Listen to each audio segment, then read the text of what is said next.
Standing in permanent overwatch of the city of Lorville is the Hurston Dynamics building, unmistakable by its sheer scale. Hey guys, I'm Morphologist, and in this episode of An Architect Reviews, we're going to be taking a look at the newest addition to Star Citizen 3.4, the Lorville Business District, which sits just at the base of one of the massive legs of this absolutely mammoth structure. As always, throughout this video, I will be reviewing it in a way that everybody can understand using design language for those of you who are looking to know a little bit more about architecture, and of course to provide some constructive feedback for those who are actually designing these structures at CIG.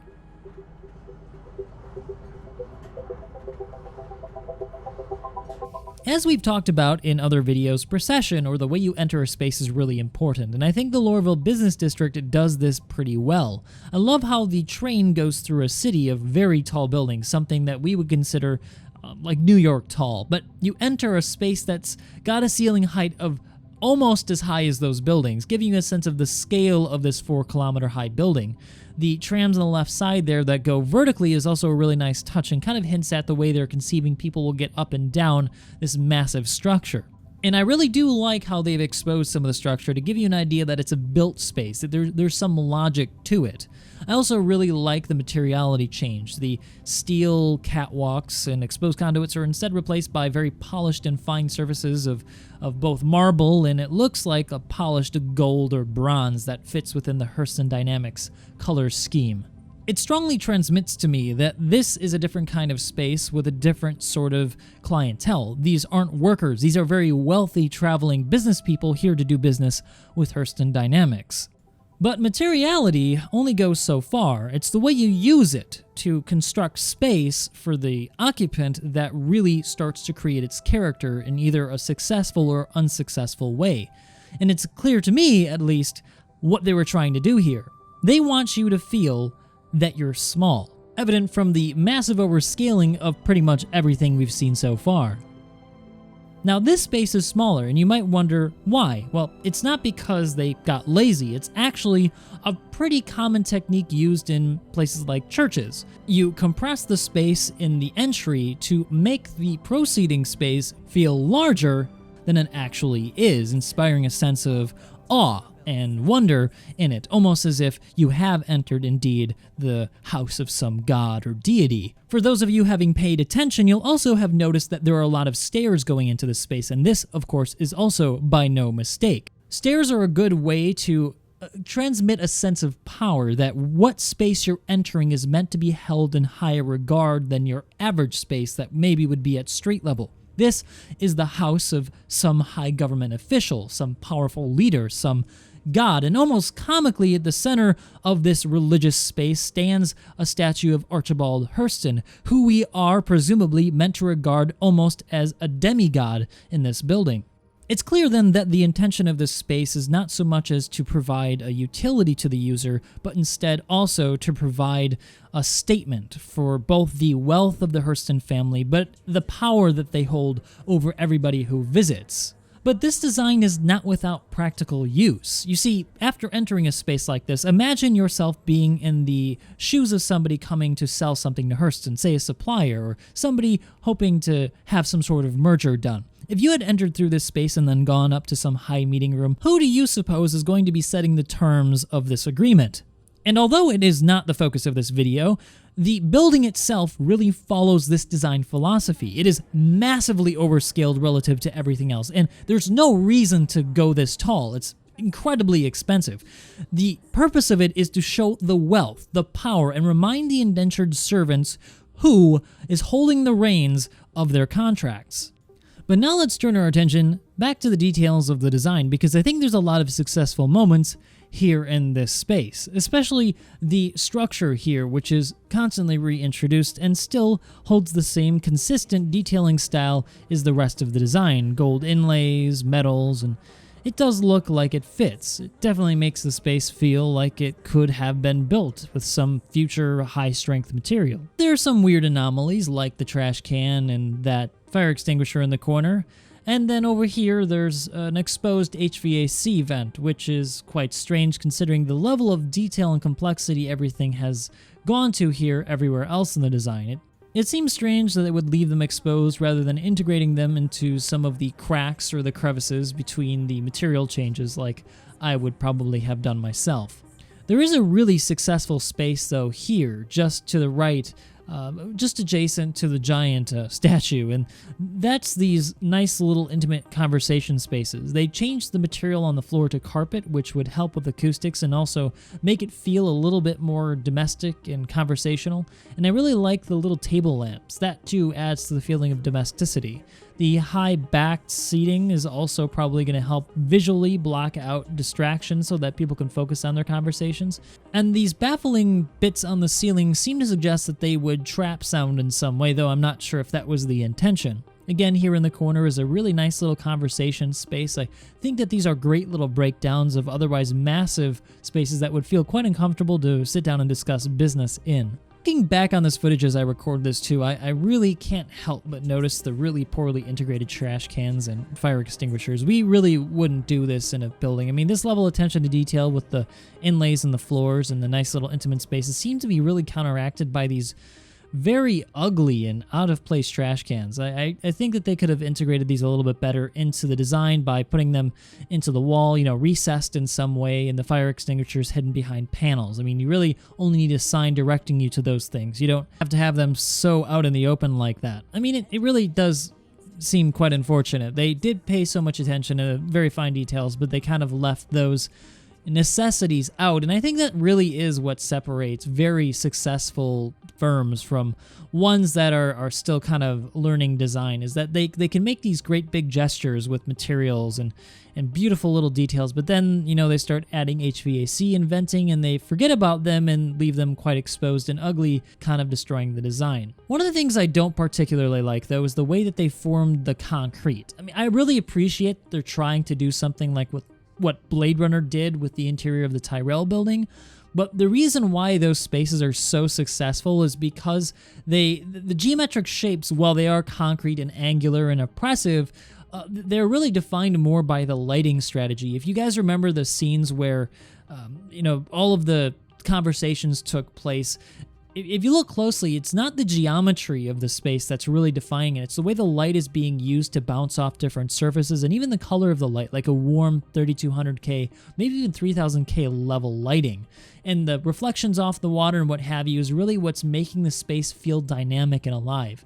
So although I think they really have the elements here like the water, the concrete, the polished surfaces, the high-end finishes, the very nice intimate spaces, I think the shortcoming of this design is that they've over-detailed everything. They've over-complexified, I guess you could say. They made the geometry too complex, and it really doesn't need to be this complex. I think this is an issue where designers spend maybe too much time looking at a space, trying to make it work, and thinking that they need to add this or that, when really a space can be defined only by a few gestures and really intelligent lighting strategies.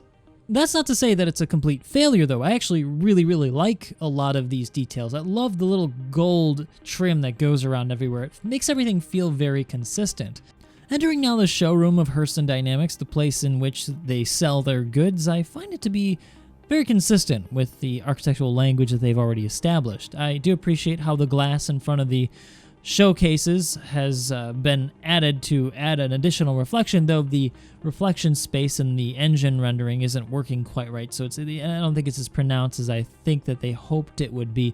Again, we have some annoying, gaudy fire extinguishers in the corner that are just kind of there, but aside from those little weird details, I think it's a pretty successful space. Even though they're only displaying one gun, I kind of wish they had some other options and maybe some different shapes for these guns. It just seems like various sizes of the same thing over and over again. But we're looking at the architecture, not the objects in the cases, so we'll let that slide for now. I guess my only real criticism of the space is that it kind of forgot to add those intimate conversation spaces. I imagine that behind the desks you see to the right there'd be some salespeople and they'd want to discuss with potential buyers, prices of these different items, discuss upgrades for the ones they already have, whatever items that they have. So they probably want a comfortable space to sit down. If you go into any dealership, they have these sorts of spaces because they want to make the client feel comfortable while they discuss making the purchase. And the longer you can keep the client in there, the better, because the more likely they are to decide to actually purchase the product. So that's just one minor problem.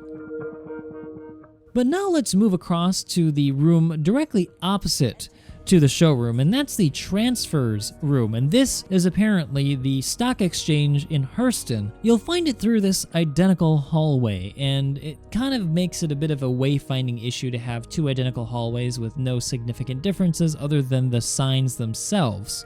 But we'll ignore that for now and just focus on the space itself.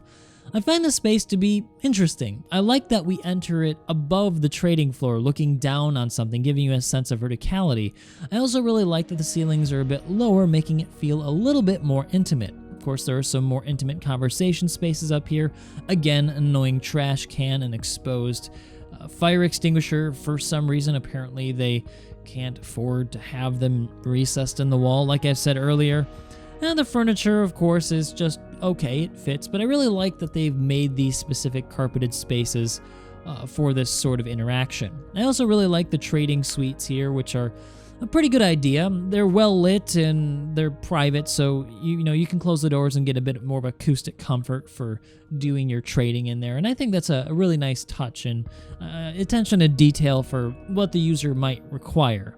Overall, though, I think that the space is really successful. They definitely understand, how to play with levels, how to inspire a feeling through spatial experience, which is something that I think architects actually struggle with. So it's interesting to see non-architects design a space like this that actually works.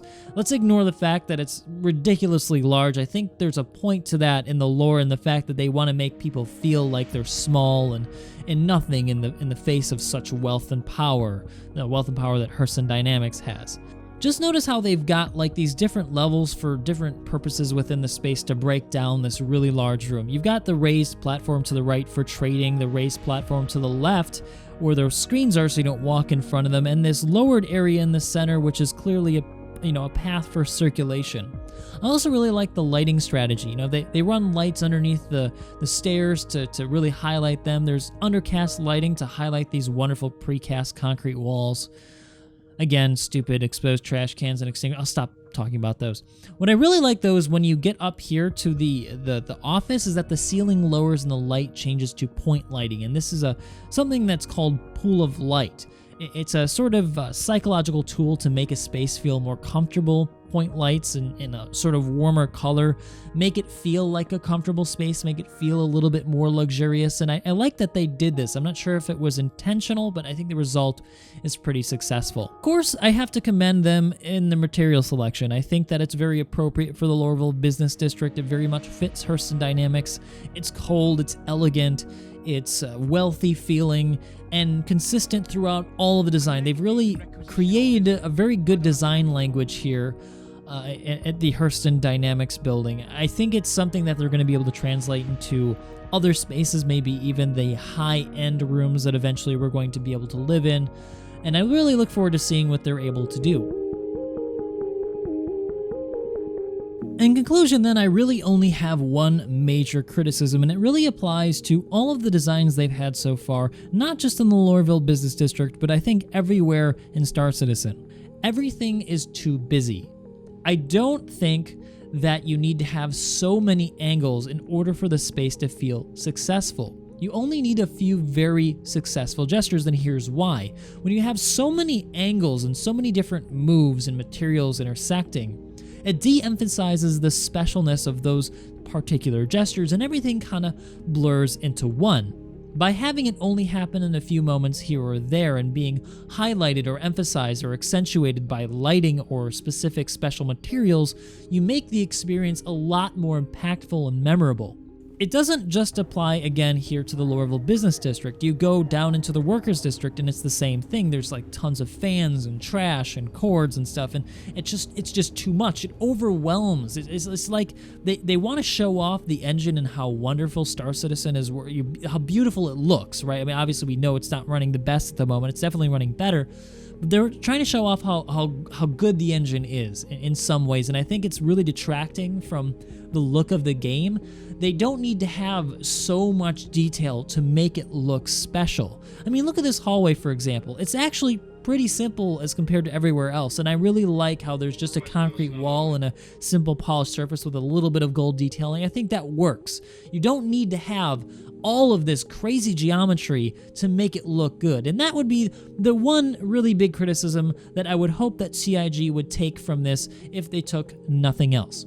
And because I'm sure many of you are already screaming about this in the comments section, that this building was obviously inspired by the Tyrell building of the Blade Runner series, I know, and I think that it's a great example for how simple gestures can make spaces very dramatic and interesting. The lighting is what makes the Tyrell building's interior interesting. It's not the geometry. If you notice and look closely, those spaces are actually very simple. It's the way that the light reflects off the water and the very warm concrete or stone walls that makes it so incredibly successful. And I think, or I hope, that CIG should take that as a really good case study for how to design spaces.